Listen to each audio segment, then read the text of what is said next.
I'm Rob Gaston of Gastonomics, which is what I like to call my philosophy of living well. If I look a little cold, a little scruffy, it's because I'm sitting in a 26-foot rental truck on a cold, wintry November day to do something a little unusual.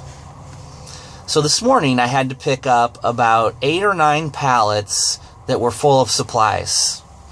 Now, I'm not really here to talk about the pallets, but I'm here to talk about my experience with this rental truck.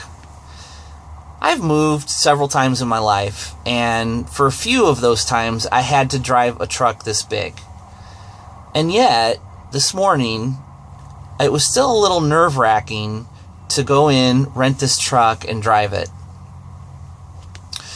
You're never quite sure when you press the pedal how the truck's going to react, how quickly it's going to move.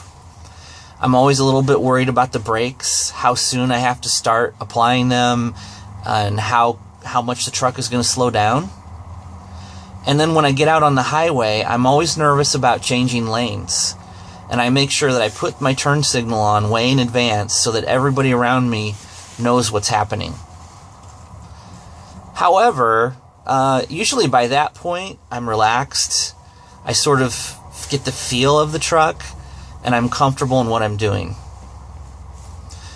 So I couldn't help but think about leadership as I was driving this giant truck. Anytime you go to lead a group of people, it's going to be a bit nerve-wracking, and that's okay. Being nervous just means that you care about doing a good job. Now, on the other hand, if you don't feel anything, it probably means that you don't care. And whenever I've been in a situation like that, it usually tells me it's time for me to move on. So being nervous is okay. Don't be paralyzed by it. Take a deep breath, tell yourself everything will be okay, and move forward. Now, I also told you that I like to put my turn signal on way in advance so that everybody around me knows what's happening. You know, as a leader, I only wish that I had had that foresight. Too many times as a leader, you think you know the right thing to do, and you're sure of it, and being a person of action, you move to make it happen. Well, suddenly down the road, you realize there's an overhang you can't get through, or a roadblock of some sort, and you're stuck.